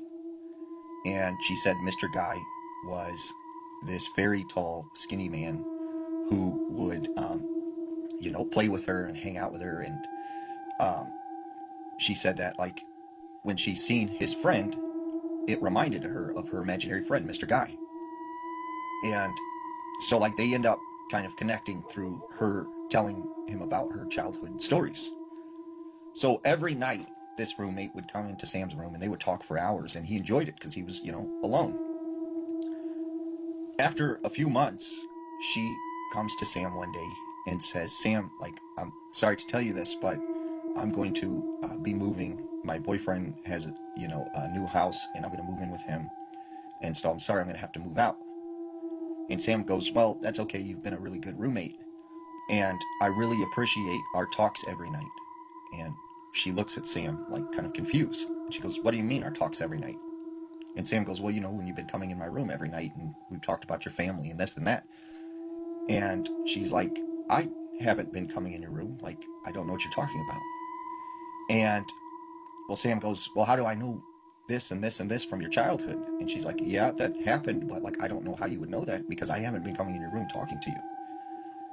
And then it clicked to Sam, like, wait a second. I remember when she said she seen my friend walking into my bedroom. Like, was that the person coming into my room talking to me? Superstition Mountains is this very creepy place, and a lot of strange stuff happens there. In fact, the Apaches who first were on this land, they believed there was a gateway to the underworld. And the European settlers who came to this area gave it the name, the Superstition Mountains, because so many weird things would happen here. Now, this particular story happened in 2009. There was this guy, and he said, at the time he was living in Phoenix, him and his friend, they were really big into like legends and lore. So they go online and they look up, legends and lore in Arizona. They come across the Superstition Mountains. So they decided they would go spend the night there and go on like a little hiking trip. So they set off and they get there to the spot where there's this 8-mile trail, and it's like a loop. When they get there, he said it was about like 5 o'clock at night. And he said they kind of were like, is this really a good idea? Should we be going hiking this late at night? Ultimately, they decided to continue. So they get out of their vehicles, they grab their backpacks, and they start hiking as fast as they can to find like a campsite. And they said, it got completely dark to the point where they could only see like just a little bit in front of them where their headlamps were illuminating. So they find this little cleared out area, and they said, okay, let's set up camp here. So they get their tents and everything set up, and they start making food. When all of a sudden, they see a rock fly into their campsite. And it's about the size of a baseball. And they're like, where did that come from? Like, did that fall off like one of the cliffs or something, or one of the mountains? Like, how in the world did this rock like get thrown over here? And they're like, it probably just like fell down off a mountain or something. So as they're sitting around this campfire, they started to hear like these weird sounds coming from around the campsite. And they begin to see all of these lights appear outside of the camp. And they said it looked like other people, with flashlights. So they're like, hey, who is it? Like, we're here camping. Like, who are you? And then they said the lights just went out and it got completely quiet. And they said they started to hear like cricket sounds, and it got louder and louder and louder. And then all of a sudden they hear this scream. So they panic and they just take off running, and they start running back down this trail, trying to get back to their vehicle. Well, the one guy, as he's running, he missteps and falls down like this hill. And he kind of comes into this ravine, and he like has scraped up his leg. And so like he's laying there in the ravine, and he starts hearing his friend like yelling his name, like, where are you? Where'd you go? Like, are you okay? And he said that's when he hears his voice, but it wasn't him, responding to his friend saying, I'm all right. I'm up ahead. Like, come forward and like you'll find me. And he yells out like, no, don't go that direction. Like, don't go that direction. I'm down here in this hill. And his friend's kind of like, what is going on? Like, where are you? And he's like, I'm down in the hill. So he shines his light down in, this ravine where he's at. And he can see his friend down there. So he gets him out of the ravine, and they continue to run down this trail as fast as they can. They get back in their car, and they drive out of this, mountainous area. They get back to Phoenix, and when they get out of the vehicle, they said they looked at the outside of the car, and there were all of these handprints, like in the dust or the dirt on the side of the vehicle. And he said he would never go back to the Superstition Mountains again. Have you ever had a conversation with someone and then immediately what you were talking about pops up on your phone? Believe it or not, this happens all the time, and there's a reason for that. Our phones are constantly listening to us.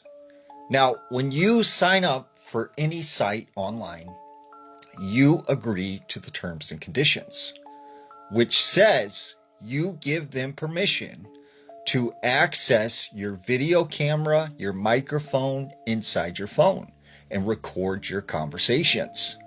So every conversation that you have on the phone, or when you're just talking to someone, your phone is constantly recording, and all of this information is stored, and it goes through a database, and they search specific words that you might have said, like wedding or fishing gear, and instantly your phone is flooded with advertisements for these things.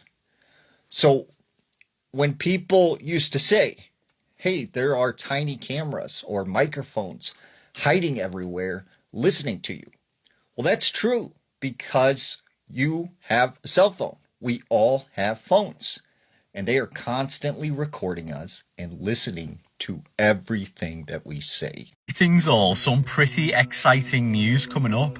I'm often asked do I run ghost tours or public talks, etc.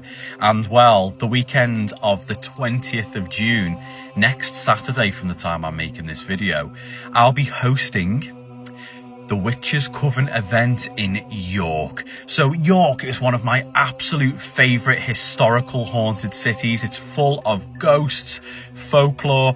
I've had one of my most insane haunted experiences there when I was staying at the Golden Fleece Hotel, and I've done quite a bit of collaborative work with the Hocus Pocus Hotel. So as well as loving all things ghostly, I also love anything, you know, witchcraft related, and whether that be from the negative or positive viewpoints of history or to the modern day, I absolutely love it, and the folklore that's associated with it. So naturally, when I found out there was a Hocus Pocus Hotel right by the historic shambles, I was fascinated, and I went last year, absolutely loved it. It was fun, everybody was in fancy dress, it was like-minded people, and of course it was in the city of York, and it was followed by a tour of York, including all of its ghost stories. So this year, as I say, I will be the host of the event. So please do, anyone that follows me on here that's keen to come and see me on any of my ghost walks, etc., that you haven't got to just yet, please do come to York, Saturday the 20th of June. I'll be there hosting the Hocus Pocus Witches Coven event, and it should be good, spooky fun.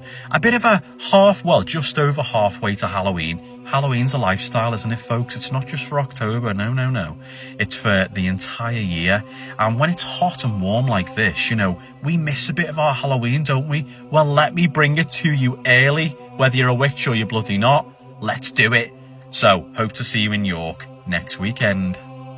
Want to see a creepy video of possibly a glitch in the Matrix? This was sent in by someone named Lisa. She said it's fine if I use her real name, and she said she got a camera alert from her front door camera at 5:29 in the morning. She says she did not review the footage until later in the day. She was sleeping when she got the notification, but also when you see it, which you'll see it, notice the bottom right hand corner of the video because there's some weird movement down there afterward. So here we go. It gradually gets lighter, but the initial notification was at 5:29 a.m. And you can see the camera sort of picks up the changing light as it gets more and more into the morning, I guess. But this video is about 40 seconds long. I cut off a bunch of it. Who is that? And now look at the bottom right. Interestingly enough, she says that the boy in the photo looks a lot like her son, but it's not her son. And later that day, they received an unexpected grocery delivery of things that she wouldn't normally buy her son. And they asked around the neighborhood, they checked their apps, they had not ordered it. She said the thing in the video in the bottom right-hand corner does look to her and her son like it's grocery bags. But if that's the case, they were in the video 8 hours before they were actually delivered. Her theory is interesting. She says that her son was actually a twin in utero, but that her son's twin actually passed. And when they went over this footage and they were talking about it, her son was laughing and saying, well, maybe my twin wanted me to have some snacks that you wouldn't buy me, Mom. So let her know your thoughts. Interesting enough. And she'll be seeing the comments. She said it was fine if I used her real name. If you have a creepy video or you have something that you want more community eyes on, send that in too. We would love to see it. When I was in high school, there was a rumor about a payphone that was at the edge of town. And the rumor was that every night at 2:13 a.m. it would ring. Nobody knew why. People assumed that it was just some prank that people kept going on. So there was one night my friends and I decided to go see it for ourselves, and we went and we parked by the payphone. 2:10 a.m., 2:11 a.m., 2:12 a.m., and then 2:13 a.m. came. It rang 1, 2, 3 times, and then my friend finally got out of the car and they went to go answer the phone. And as they were standing in there, we could see the phone up to them and their face dropped. They put the phone back up and they walked back to the car. He looked genuinely scared, so obviously when he came back to the car, we asked who it was, and he refused to talk about it. So they were quiet the whole way home, and then the next morning we all got together, and he finally told us, and he said that it was his own voice on the other side of the phone, and this is what it said. Don't let them see your headlights. We thought he was just messing with us, but obviously we wanted to test out this theory, so we went back the following weekend and we parked our car, but this time our headlights were facing away from the road. 2:13 a.m. rang again, and I went to go answer it this time because my friend refused to, and this time it was my voice at the end of this phone, and it said, good. Then I asked, did the truck pass this time? So I looked up and I looked at the road that we had been on the same week prior, and there was a pair of headlights, and it was a truck passing on the road. And the crazy thing about this story is last week there was no truck that passed on this road. So tell me how, number one, my voice was at the end of this phone when I'm on the phone, so I'm on the phone with myself. Number two, how did it know that a truck was going to pass? And number three, why didn't it pass last week? Why did our headlights have to be faced a different way? What would have happened? Let's read a scary Appalachian story. This one is titled, "My boyfriend has been acting terrified of me since we got back from the Appalachian Trail. I don't know what I did wrong." I need to write this down because I feel like I'm losing my mind, and putting it somewhere outside of my head might help. Dane and I have been together for 4 years. We're the kind of couple that finishes each other's sentences, that has a whole private language of inside jokes and shorthand. I know him better than I know anyone. I say that because I need you to understand that when I tell you something is wrong with him, I'm not being paranoid. I know this man. We got back from a section hike on the Appalachian Trail 11 days ago. We did about 200 miles over 3 weeks, starting in Virginia. It was Dane's idea. He'd always wanted to do a long stretch, and I had never done anything longer than a weekend trip. I was nervous. He was so excited he could barely sleep the week before we left. The first 2 weeks were incredible, hard but incredible. We fell into a rhythm. We'd hike until late afternoon, set up camp, cook whatever dehydrated thing we'd packed, and lie on top of our sleeping bags talking until one of us fell asleep mid-sentence. I felt closer to him out there than I ever had. No phones, no obligations, just the two of us and the mountain. It was about the 3rd week when things started feeling off. I don't know how to explain it except to say that the woods changed. Not visibly, everything looked the same. The same trail, the same trees, but the quality of the air felt different, thicker somehow, like the atmosphere had shifted by a degree you couldn't measure but could just feel in your chest. Dane felt it too. He got quieter. He'd always been the one pointing things out. Look at that ridge, look at that bird, but he just stopped. He just hiked, eyes forward, jaw set. On the 4th night of that week, I woke up in the middle of the night and he wasn't in the tent. I found him standing about 20 feet away at the tree line, just standing there looking into the dark. I called his name and he turned around so fast it startled me. He looked, I don't know, not scared exactly, more like he'd been caught doing something. He said he needed to use the bathroom. We went back to the tent. He didn't sleep after that. I could feel him lying awake next to me all night. We finished the hike 2 days later and drove home. I thought once we were back in our apartment with our things and our routines, he'd return to himself. He hasn't. He flinches when I touch him, not every time, but enough that I've started hesitating before I reach for him. Last week I came up behind him while he was doing some dishes and put my hand on his shoulder, and he made a sound, not a word, just a sound, and stepped away from me. He apologized immediately, said he was jumpy lately, and blamed it on bad sleep. He's not sleeping. I hear him up at all hours, but when I get up to check on him, he always comes back to bed right away, says he's fine, and lies there stiff as a board until I fall asleep. He started locking the bedroom doors at night. We share a bedroom, we share a bed. For the past 6 days, I've been waking up on the couch with no memory of getting there and the bedroom door locked from the inside, and Dane on the other side of it claiming he has no idea how I ended up in the living room. He says I must be sleepwalking. He says it gently, the way you say things to someone you're frightened of. I asked him last night to please just tell me what was wrong. I sat across from him at the kitchen table, and I asked him to look me in the eye and tell me what I had done. He looked at me for a long time. His jaw worked. I watched him decide something. He said, "You haven't done anything. I've just been in my head since the trail. I'm sorry." He reached across the table and squeezed my hand. He let go after less than a second. I went to the bathroom after dinner and stood at the sink for a long time. I looked at myself in the mirror. Normal, tired, a little thinner than before the hike, but normal. I turned the faucet on and splashed water over my face. When I looked up, I was smiling. I hadn't smiled. I wasn't smiling. But my reflection was just for a second, just long enough for me to see it, wearing an expression I hadn't put there. Wide and still and patient. Then it was just my face again. I told myself it was the lighting, the water in my eyes, but I'd been thinking about the 3rd week on the trail, how the air changed, how I almost have no clear memory from those last 2 days of hiking, just flashes of a strange taste in my mouth, a sound like something large moving parallel to the trail, just past where the trees got thick, waking up outside the tent with dirt under my fingernails and no explanation. I've been thinking about how Dane stood at the tree line that night, how he looked when he turned around, the sound he made when I touched his shoulder. I've been thinking about the mirror. I've been telling myself I need to ask him what he saw on the trail, what he's been seeing since we got back. But there's another part of me, quiet, patient, underneath, that doesn't want him to answer. That part doesn't want him to say it out loud. I don't know what that means. I don't know if I should be scared of what's happening to Dane or scared of something else entirely. I just know that last night I dreamed about the woods, the smell of them, the dark, and when I woke up, I was hungry in a way I've never been before, a way I don't have words for. I don't know how to end this post because I don't know what I'm even asking. I guess I just needed someone else to know. I need to tell you guys this ghost story. This story was sent into my email, and if you have any ghost stories, paranormal encounters, or scary stories that you want to share, you can send them to the email in my bio. I'm 26 now, but I grew up in a small town in northern Ontario, Canada. The kind of place surrounded by endless forest, miles and miles of trees, the type of wilderness where, if you get lost, you could walk for hours without seeing another person. I've always wondered if that had something to do with what happened. Most people eventually forget their childhood nightmares, but I never did, because every nightmare I had contained the same figure. He was incredibly tall. His skin wasn't black exactly.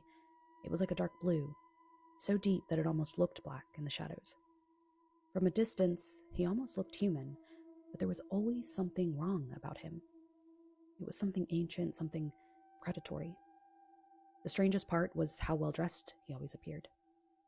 He wasn't some nightmare monster covered in blood or claws. He looked sophisticated, elegant. Somehow that made everything even more terrifying. As a kid, I watched scary movies. I loved horror. Movies like The Grudge terrified me, but I'd never seen anything remotely resembling this figure. Yet, night after night, year after year, there he was.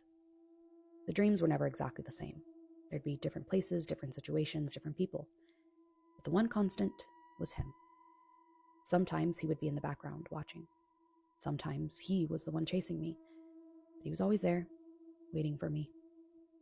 I became so accustomed to these nightmares that I accidentally developed a strange skill. Even now, as an adult, if a nightmare becomes frightening enough, I can force myself awake. It's something I learned because of him. Some dreams were obviously nightmares, but some of them I'm still not convinced were dreams at all. One that stands out involved a woman with long dark hair. She chased me through an old house, carrying herself in this unnatural way, almost gliding instead of running. When she finally caught me, she stabbed me repeatedly with her long black claws. I can still remember the feeling, every second of it. And through it all, the dark figure was still there, watching. Another recurring nightmare placed me inside houses. I'd never seen them before. They were old and abandoned homes with rotting walls and endless hallways. I'd run from room to room trying to escape him. Every door led somewhere worse. Every hallway seemed longer than before, and no matter where I went, he was always behind me. Never rushing, never panicking, just following. Like he knew I'd never get away. But the most disturbing part of these dreams wasn't the creature itself. It was everyone else. In every nightmare, I was the only person who saw him for what he really was. My family would talk to him normally. Friends would invite him into our homes. Strangers would offer him rides. I'd scream and beg for people to stay away from him. I'd tell them he wasn't human, that he wanted to hurt me, that something was horribly wrong, and every single time they looked at me like I was overreacting. Like I was the crazy one. Nobody else seemed capable of seeing the monster standing right in front of them. And that feeling, being completely alone in knowing the truth, was worse than the creature. There's one memory I have completely clear to this day. I don't know whether it was a dream or something that actually happened. My dad insists it never occurred, but it felt so real. More real than many actual memories I have from my childhood. I remember being on a snowmobile deep in the forest with my dad and some of his friends. It was winter, everything was covered in snow, the trees stretched endlessly in every direction. At some point, I found myself completely alone. The sound of the snowmobiles had disappeared. The forest was silent.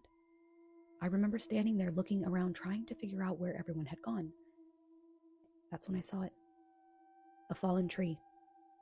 except the trunk and branches had landed in a way that created the shape of a giant cross.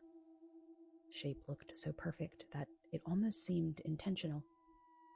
And standing directly beneath it was him, motionless, watching me as he always would. We stared at each other for what felt like forever. And then everything becomes blurry. Memory just ends. Just that image burned into my mind forever. The nightmares continued for years. Almost every night, I would wake up drenched in sweat, heart racing, too scared to go back to sleep.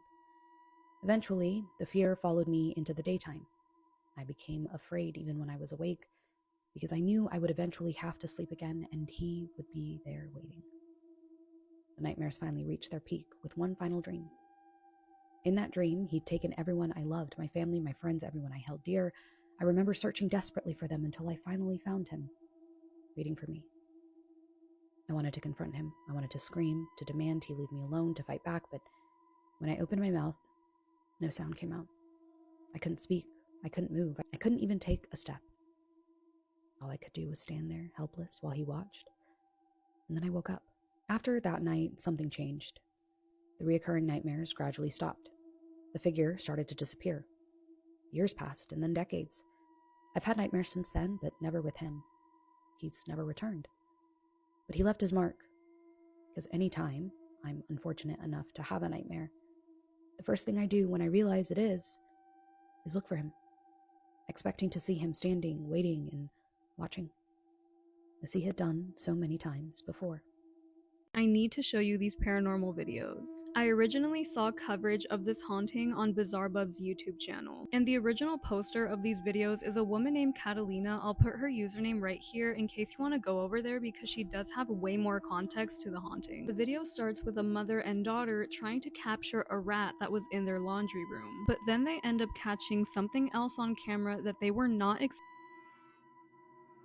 This just happened. I've heard it described to be one of the bigger criminal cases in the state of Texas this year. I would agree with that. Around 10 a.m. on April 2nd, 2025, officers were dispatched to a high school stadium in Frisco, Texas. It was a Wednesday and there was a track meet going on. Austin Metcalf was 17 years old. He was a student, he was a junior, and he was involved in both track and football. That Wednesday was just supposed to be another track and field event, but it ended with Austin losing his life and another 17-year-old student getting arrested with first-degree murder. Let's talk about it. Austin Metcalf attended Memorial High School in Frisco. He was a great student and an amazing athlete. People who knew him said that he just became a completely different person when he stepped onto a field. And his goal was to eventually become a college athlete, which he was definitely on track for. At Memorial, he was a linebacker of the football team, and his identical twin brother, Hunter Metcalf, also played as well. The brothers had a very close relationship. They were born only 4 minutes apart from each other, and they did pretty much everything together. Wherever Austin was, you could find Hunter there as well, and vice versa. They were like two peas in a pod. So that day at the track meet, there were tents set up on the bleachers, different tents for different teams from different schools. Austin, Hunter, and their teammates had their respective tent set up for their team. The track meet ends up getting delayed because of a rainstorm that's coming in. It starts raining and all of the students go to their tents to get out of the rain. 17-year-old Carmelo Anthony walks up to Austin's tent. Carmelo's school was the only school from all of the schools that were present that did not have a tent set up. Carmelo was a student at Frisco Centennial High School, so a different school, but he was also there to compete in the track meet. He walked into the tent just 2 minutes before Austin and his friends then walked up, and when Austin saw him, he told him to leave their area and go back to his. According to witnesses, and don't worry, we are going to break this all down in a second, but an altercation breaks down between the two of them, and there's a lot of commotion because when Austin tells Carmelo to leave, the police report states that Carmelo reached into his backpack and said something along the lines of, "Touch me and see what happens." Austin then pushes him, and Carmelo responds by saying something along the lines of, "Now punch me and see what happens."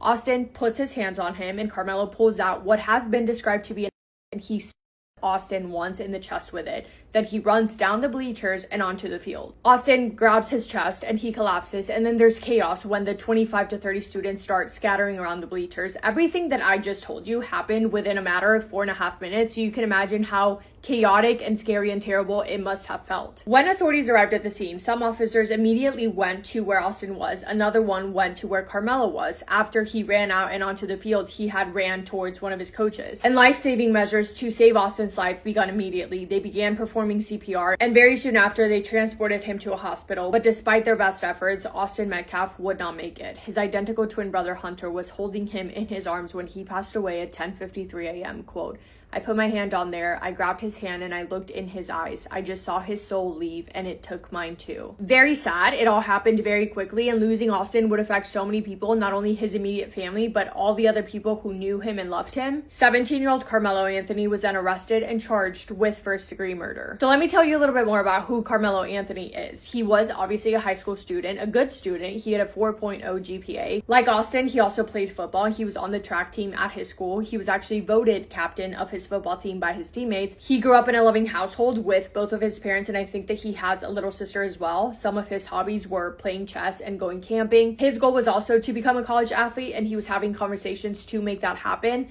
Apart from being an athlete, he also worked 2 jobs, and he had never, ever been in trouble with the law at all. All of that to say that there was nothing about Carmelo Anthony, in my own personal opinion, that would suggest why he would commit murder. He had so much potential to have such a happy, great, successful life. Everything about him and his life was going in the right direction, and I wish I had a better explanation to tell you guys to at least provide some sort of possible understanding as far as a motive. But no, honestly, the more that I learned about him, the more random, for lack of a better word, that act of violence felt, at least to me. But going back to the scene of the crime, the area in the bleachers where the tents were set up and where everything happened was taped off as a crime scene, and a blue tarp was placed over it. The was also recovered because Carmelo had just thrown it up into the bleachers as he was running away. All students were then evacuated on school buses. One of the officers who responded to the scene said that when he approached Carmelo, he didn't ask him any questions at that point, but Carmelo still looked at him and said, quote, I was protecting myself. That officer then communicated to another officer saying that he had Carmelo, the alleged suspect, and when Carmelo heard him say that, he stated, quote, I'm not alleged, I did it.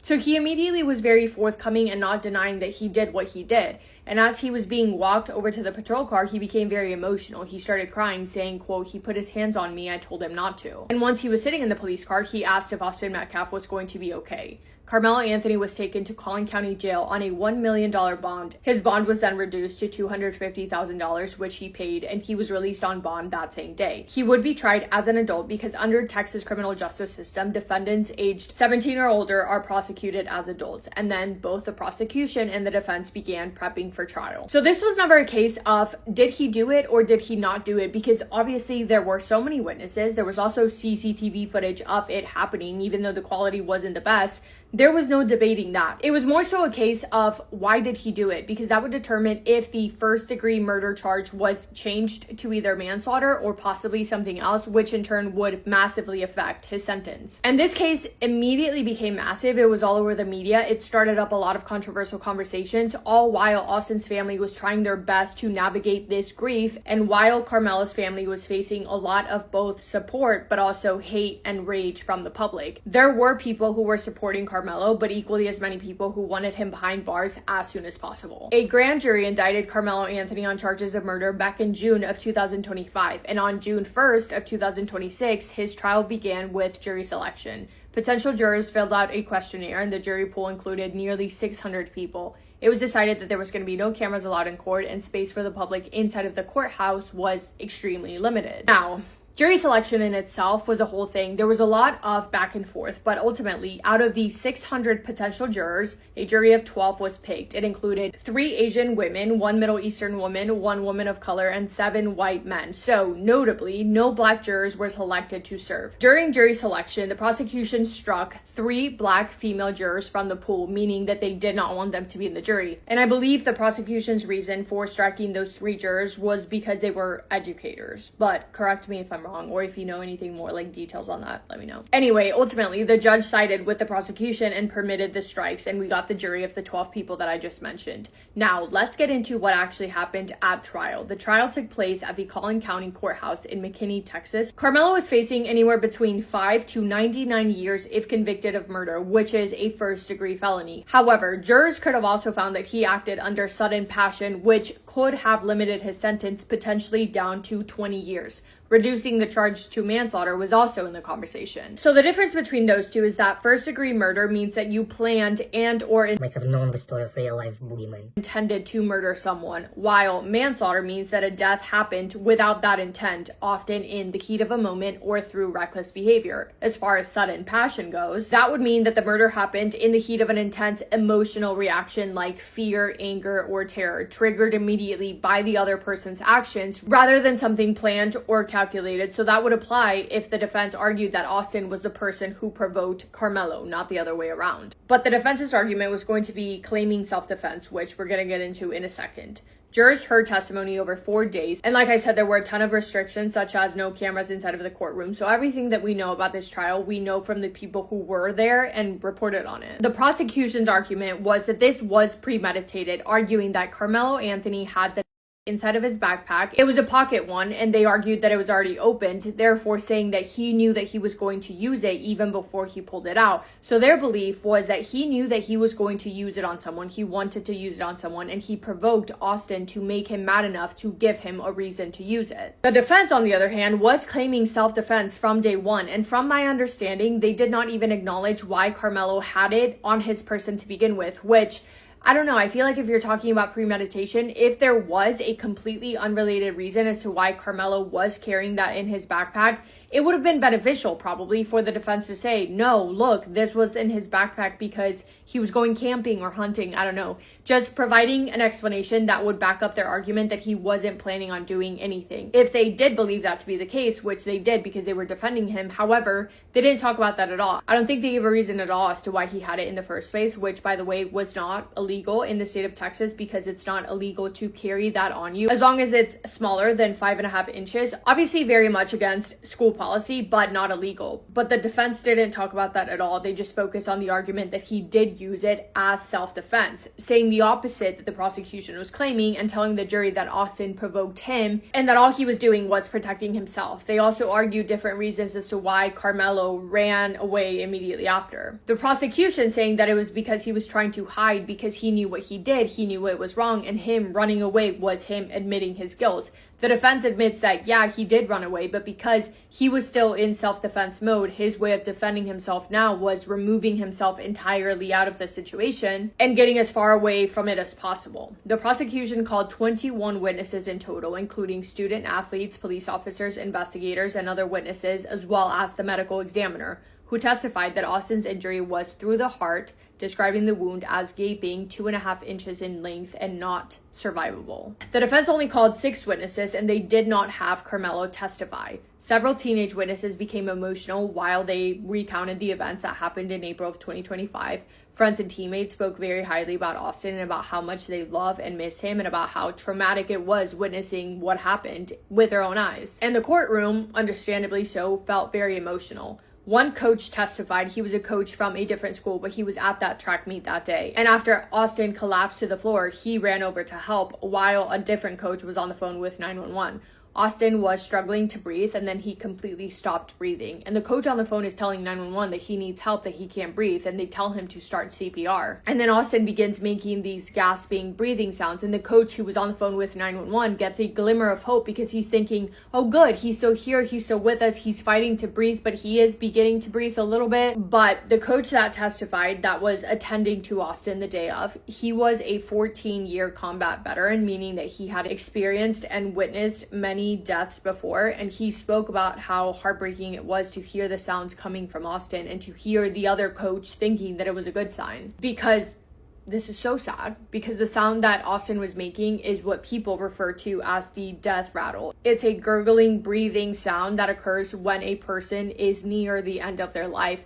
It is literally the sound of death, and it happens when the body naturally slows down and the person becomes too weak to swallow or clear saliva, causing fluids to collect in the throat and make those sounds. So that coach knew right then and there that Austin was not going to make it. Now let's talk about the self-defense argument that the defense was presenting. In Texas, self-defense is legally justified if you reasonably believe the force used is immediately necessary to protect yourself against another's unlawful force. But From my understanding, and I don't know law at all, I'm just a girl, not a lawyer, the force that has to be coming onto you has to be so strong that it literally makes you believe that the only way to stop it is by doing something else, in this case, to save your life. That would mean that Carmelo Anthony was extremely fearful and terrified for his life, that he felt like he had no option but to pull out his backpack and use it because he felt like his life was in danger. And here's where a lot of people think that the defense team messed up by not having Carmelo Anthony testify in his own defense, because their entire argument, the entire argument of his defense was based on fear, that he was scared, that he was terrified, that he acted on impulse out of that fear for his own safety, only to defend himself, not to end somebody else's life on purpose. The most compelling argument for that would come from Carmelo Anthony himself, right? Because he was a person feeling those feelings. He was a person who felt scared. He was the only person that made the decision that he did. Whether he thought it would end in death or not, he would be the only one to be able to accurately explain that he did not commit murder on purpose, because yes, he did admit that he Austin, but he didn't admit to murder. So if anyone was going to be able to argue about the thought process and the feelings of emotions that took place that ultimately led to the actions, it would be Carmelo. That would be the strongest argument that the defense would have. But they didn't put him on the stand, and instead the defense was pretty much asking this jury of 12 people to believe them when they said that Carmelo didn't mean to do what he did, he was just scared, and to please send him home and find him not guilty. But they didn't really offer any explanation for it, because the defense team, the lawyers, they were not the ones that experienced the fear themselves. Carmelo could have testified, and he could have attempted to explain to the jury why he needed to defend himself, because at that point, he had absolutely nothing else to lose. Does that make sense? I don't know, I just kind of went on a tangent. And there's so much more that we could talk about in this case, but this video is probably already way too long, so let's just get to the verdict. The jury deliberated for less than 3 hours before convicting Carmelo Anthony on June 9th, 2026. He was found guilty and sentenced to 35 years in prison and is currently being held at the Texas Department of Criminal Justice facility. If he serves his full sentence, he will be released when he is 54 years old, but he will be eligible for parole in his mid-30s. Following the sentencing, Austin's parents and his twin brother, Hunter, delivered emotional victim impact statements addressing Carmelo Anthony directly. Anthony's mother, Megan, described her son to be someone who, quote, always had a way of bringing people together. He was a peacemaker, end quote. This is another quote from her, quote, "We will never know what our future could have been. For journalists, activists, this is a story. For our family, this is our reality. Our son was murdered. He didn't just die. Now my conversations with him are one-sided, sitting at his grave. I have to accept that instead of walking beside me, he's walking above me." Austin's father, Jeff, said his son's death destroyed the person that he used to be. Quote, "People think grief is sadness. It is not. It is rage." This is another quote from him from when he was directly looking at Carmelo, quote, "We were robbed. Don't look down. You failed your parents, you failed yourself, and you failed society. You do not belong in this community. You're going to prison. I forgave you the day it happened. I don't forgive what you did. You can't look me in the eyes, but you can see my effing son," end quote. He also stated that from day one, this was never about race. Quote, "It's about right and wrong. We are all humans. We all bleed the same color. You will face those consequences starting today," end quote. And then came Hunter, Austin's twin brother. Quote, "You took a son and a brother and a friend, my best friend from this world. You took someone away from me who was supposed to be an uncle to my kids. Now I want everything taken from you. You let the devil take over in that moment. Eventually your name will be forgotten, but my brother's memory will live on," end quote. Such a heavy case. It's so terrible. Obviously nothing, literally nothing ever will ever make up for that kind of loss. But I do think that the people in Austin's life do feel like justice has been served. Heartbreaking, none of the less. Yeah, that's it from me today. Thank you for spending time with me today and for listening to Austin's story. Hope you guys are having the best day. If not, go do something to make it the best day. Make somebody happy, and I will see you in my next video. Massive kiss on the forehead to every single one of you.